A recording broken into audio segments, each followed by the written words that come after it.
Let me mute you. Let me mute you.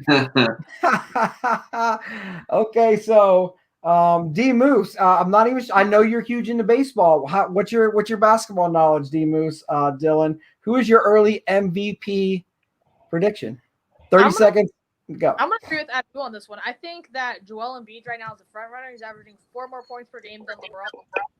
However, Jokic and Kevin Durant are two very strong contenders in this race as well. KD is performing pretty well after injury like he had. Although LeBron, I mean, he is LeBron, so he's always going to be put in the conversation. You're not going to mute me today. Oh, okay. Ryan, I got you just because that's how I wrote your names down. You're up next. All right. Who is your early NBA MVP? You got 2, 1 on the clock. I'm gonna go with LeBron James. Actually, it's been a while since he's won, and I think the way that these awards go, it can be more focused on a couple of year span than a single year, even though that's not right. But I think that he is kind of due. I saw a stat where the last time he won, he was shooting a certain percentage from three. I think it was like 40%, and this season is the first season he has done that since then. So I mean, if he's being LeBron inside the 3-point line and then also having a great 3-point game, I think that's his path to the MVP. Well, does his name just being LeBron that helps make him, it helps. Kevin, what are your thoughts? Who's the NBA MVP? Well, I'm going to go with the future face of the NBA, and I'm going to have to say I think Luka Doncic is going to be the MVP this year, particularly if he helps to elevate the Mavericks into a playoff spot. He's averaging almost a triple-double. He wants to get his teammates involved more. He wants to see the team win. He'll trade stats for W's. So I think Luka's going to make a run, and that is my bet for MVP. All right, we got 2 Joels. Don't call him Joel because it's Joel, a LeBron, and a Luka. I'm surprised we didn't have a Jokic in there. But, hey. He's underrated. That's what I've been trying to say down. So, buy or sell? We'll start with Dylan this time. Will the Tampa Bay Buccaneers run it back? Since you're a Kansas City Chiefs fan, I had to use the words run it back. 30 seconds. I do not think they will run it back. I don't think they'll be in the Super Bowl next year. I think that the NFC will rebound. Packers choked. Packers are a very good football team as long as Aaron Rodgers stays. And there's a lot of good teams in the NFC, but I think that the Bills, Browns, or Chiefs will be in the Super Bowl, those 3 teams, in the next 5 years. Those 3 teams and no one else will be in the Super Bowl the next 5 years for the AFC. And Chiefs choked. No offensive line. Wow. You just got muted. He didn't mention the Denver Broncos after they got Deshaun Watson, or didn't get, but are getting Deshaun Watson. I'm just kidding around, man. I'll unmute you and let you start. Go ahead. Yeah, and the Chiefs wide receivers cannot do anything, and I think that we're going to rebound with free agency and a draft. Buccaneers will not run it back. Okay. Well, since Bryan said he's a Chiefs fan, you're a Broncos fan, let's go with you next. Are the Tampa Bay Buccaneers going to run it back and win the Super Bowl next year? I think I'm going to take the field against Tampa Bay, but I would give them the strongest odds. I think that Tom Brady is something very special, and what we saw happen in Denver with Peyton Manning and the free agency influx and players willing to take 1 to 2 year deals that are very unselfish. I think that's huge. We're going to see Shaq Barrett come back. I don't know about Sue. I would assume Gronk does, but they've got a chance to get a couple of impact players, for no risk long term. I think that's huge. Kevin, go ahead. Do the Tampa Bay Buccaneers run it back? Absolutely not. This entire season was set up for Brady, right down to the Super Bowl being hosted in his home stadium. I have no idea who the early season favorites will be next year. I agree with Dylan. I think Buffalo and Cleveland are going to be 2 teams to watch in the AFC, of course, along with Kansas City. NFC is wide open. I don't think there's a clear front runner in the NFC, but definitely Tampa will not win again. This was totally set up for Brady though this year, but it was his final day in the sun. Mr. Philadelphia Abdul, what on earth are the Eagles going to do to knock off the Buccaneers? Are you taking Tom Brady, or what? What are your thoughts here? I think they'll be the Bucs. I think they'll be competitive again. The NFC, there really isn't a clear front runner. Unlike the AFC, you have the Chiefs and the Bills, the Ravens, but NFC is wide open, and I think Tom Brady has proven that he'll be successful with anyone. I mean, if you look at his teammates, Fournette, injury reserve last year, AB was in jail, but I think they'll make a run again. Anything can happen in the playoffs, and my money's always on playoffs Brady. I'm going to have to jump in and make my own comment because Brian brought up a comment that absolutely, as a Broncos fan, I got to mention how many players came to Denver. Do you want to give the credit to John Elway? No, give the credit to Peyton Manning. They will tell you, DeMarcus Ware will tell you, he came to Denver to play with Peyton Manning, even though he's on the defense, because he gives you a chance to win the Super Bowl. Shaq Barrett's going to stay in Tampa to win the Super Bowl. People are going to go to Tampa in the offseason to play with Brady to win the Super Bowl. It's almost like the Peyton Manning effect.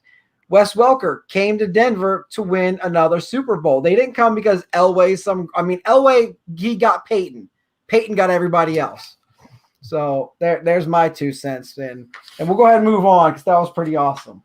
So we'll get into some baseball because I know DMOOSE is baseball. I really don't know much about Kevin. We're just kind of meeting here tonight, so I'm really interested to see. So you're going to go first here, Kevin. Over under 100 wins for the Dodgers or the Padres? Under for both. I don't think there's going to be a 100-win team this year. No 100-win team. I think some of the effects from last season are going to carry on a bit this year. I think MLB's finally figured out how to set up competitive balance in the league. So they want as many teams competitive down the stretch. So I don't see any team winning 100 games this year. Maybe 97, 98, but nobody wins 100 this year. Abdul, go ahead. What are your thoughts? I think the Dodgers can get to 100 wins.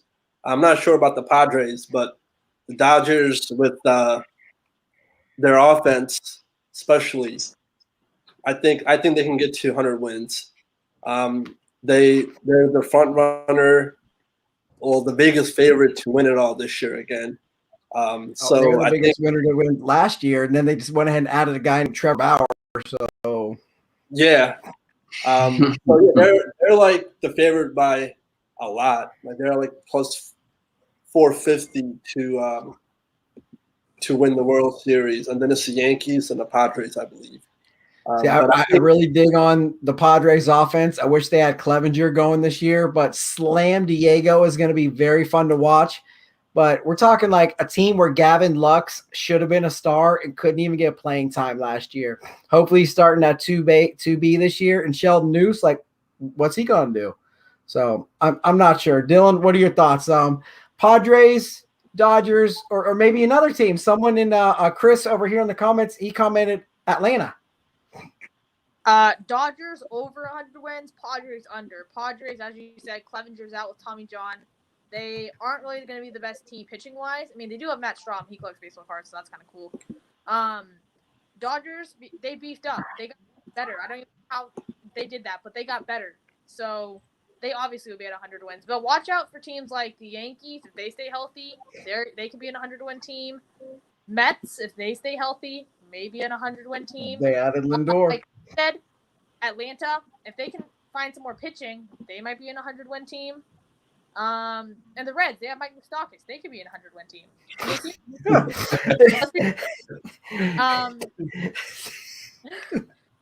Sorry, being a Reds fan, we got Luis Castillo, we got Sonny Gray.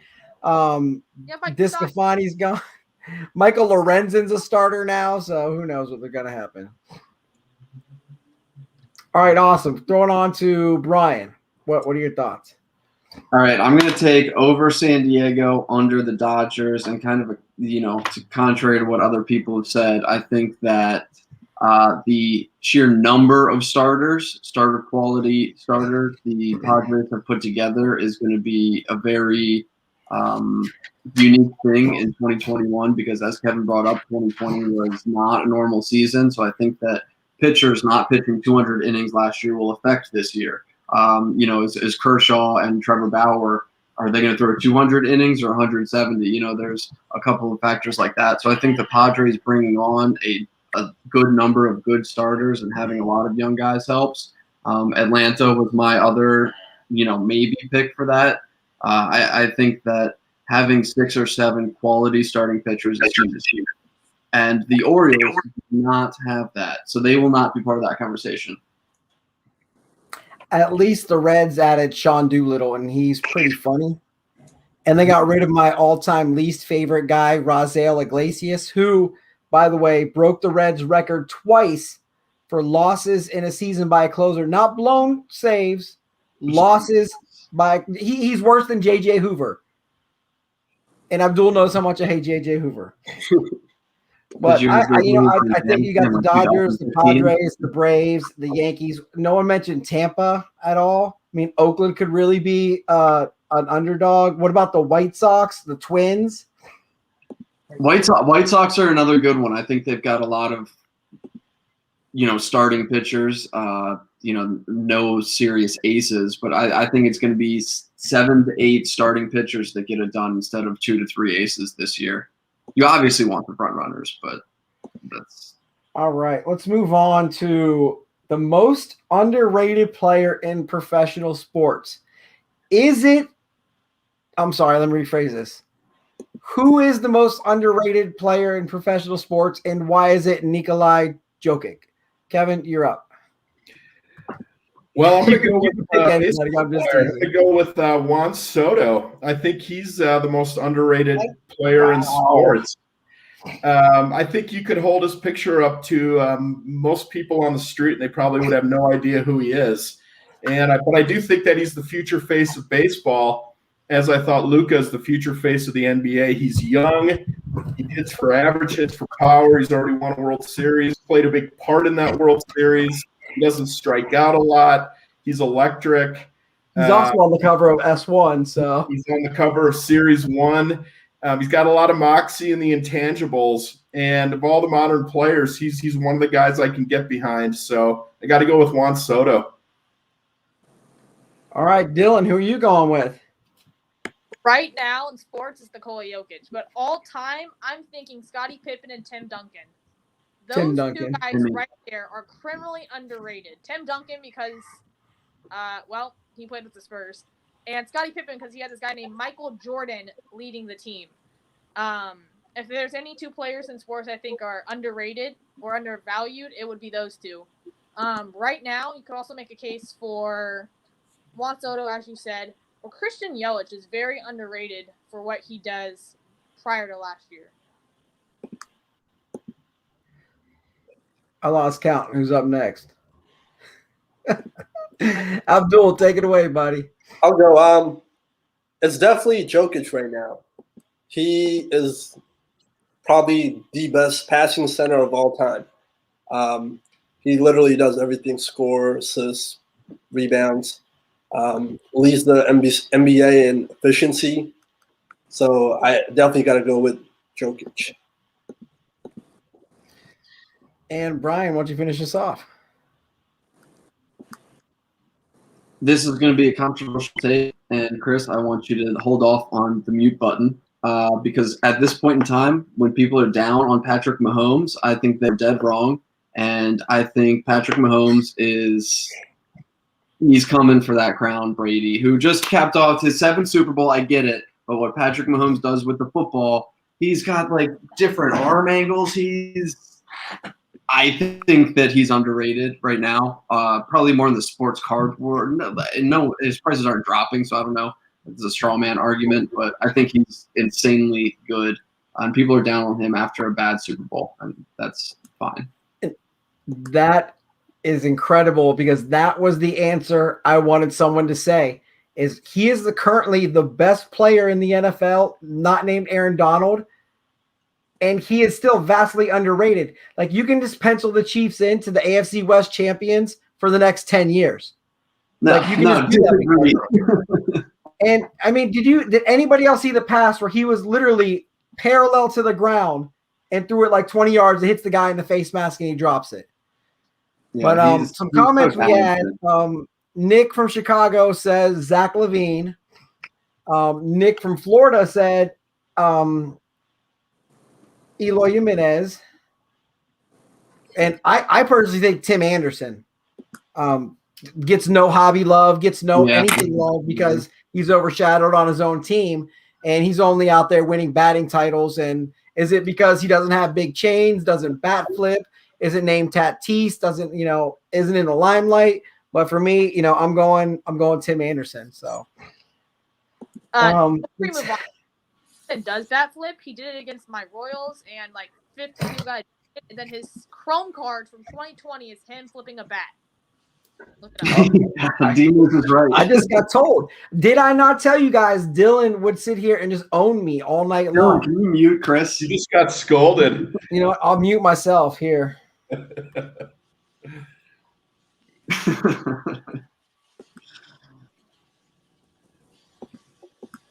Okay, so we'll go with Abdul because you're my go-to basketball guy for everything. I sold this card today for $45. A pink ice LaMelo draft picks prism, not even NBA jersey. And then I sold this one for $25, the Global Prospects silver.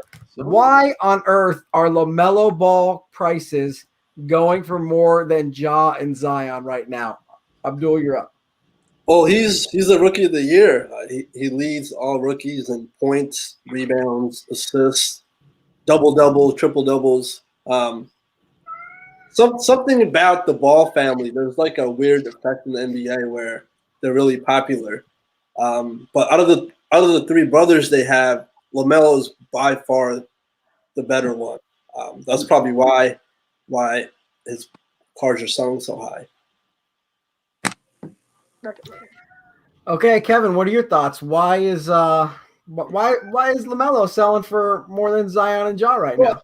Well, it's pretty obvious. I mean, he's the new shiny toy on the new block. That's what I wanted to hear. So, it is what it is. And then somebody will be asking next year the same question. It's just getting on the hype train and everybody forgets about the previous year. I mean, not so much, but he's the new shiny toy on the block. So that's what it is. And nobody else is really standing out this year as far as I can tell. Correct me if I'm wrong on that, but he's the latest and greatest. That's what I wanted to hear. He's the shiny new toy. He's the Porsche sitting in your driveway while your Range Rover's in the garage. What a problem to have. Brian, I'm going to go with you next and finish with Dylan on this question because I want to go you first on the last one. So why don't you let us know why is LaMelo selling for more than I totally agree with Kevin here. I mean, it's the same. We see it with the new player, the draft class. Trevor Lawrence is good, but it's every draft class. The new generational talent is what people look to. And, they overlook the past 2-3 years. Once the next NBA product comes out, that specific card will be super expensive, and his hoops cards and draft pick prisms won't be worth as much. So it's just waves and waves. And new product premium is a crazy thing that I think drives so much of the marketplace, and it's nuts. That's why players that were rookies in 2016, 17, 18 are undervalued right now because everyone's all about the shiny new toy. And that's why a optic pack that you can get at Target sells for $30 when you just bought it for $10 on the aftermarket. One comment I want to read before we get to Dylan is Tom said it's fear of more options. FOMO. Is that what FOMO means? Am I wrong? Am I too old to know what that means? Fear of missing out. Fear of missing out. Oh, wow. I'm going to mute myself while Dylan goes ahead. I think the reason that LaMelo is so expensive is overproduction of 2019 card releases. How many card releases have a Zion rookie in them in 2019? They were still making them in January because we still have premium stock hoops every morning on Target's website. The other thing is, LaMelo's got three releases right now: Prism draft picks, Contenders draft picks, and now NBA hoops. And his first Cardinal Hornets uniform would go for a lot of money. But as soon as Optic, Prism, and Mosaic come out, LaMelo's cards from hoops, all this non-NBA stuff will tank. It'll tank hard. So I'm not gonna buy any LaMelo until all the products come out, and then they're in like the $2 bin at LCS. Just wait.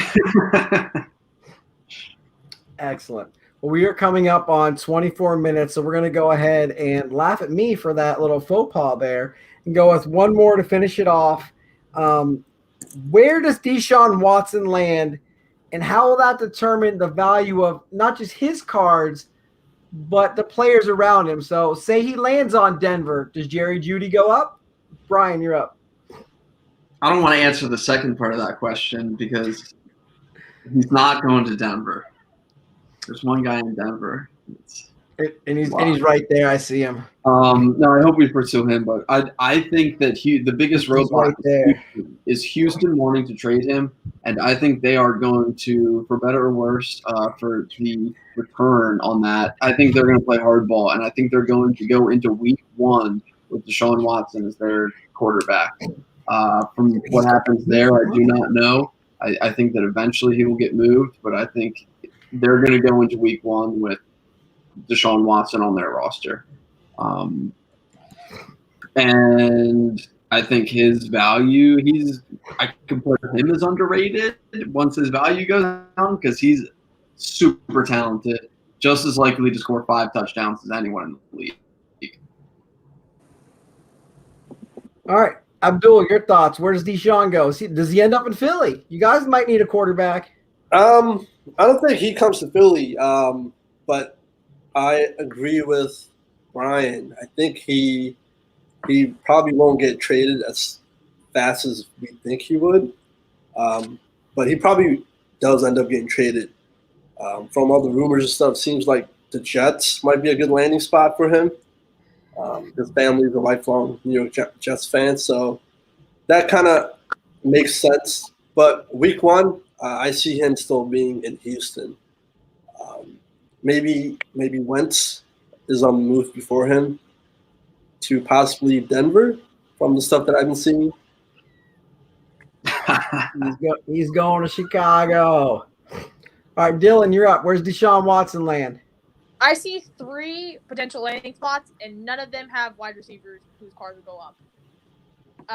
Jets, because he likes their new coach, Robert Saleh. I don't know how to say his last name. He loves their new coach. He thinks he likes his offensive game plan. I honestly would not be shocked if he goes there. However, they don't have any wide receivers who are half decent, so their prices won't go up. Next spot, Miami. They might be done with Tua. I honestly have no idea. His cards are still ridiculously overpriced. But they have Devontae Parker, and I cannot name another receiver on that team. So their cards will not go up. And the third spot is San Francisco.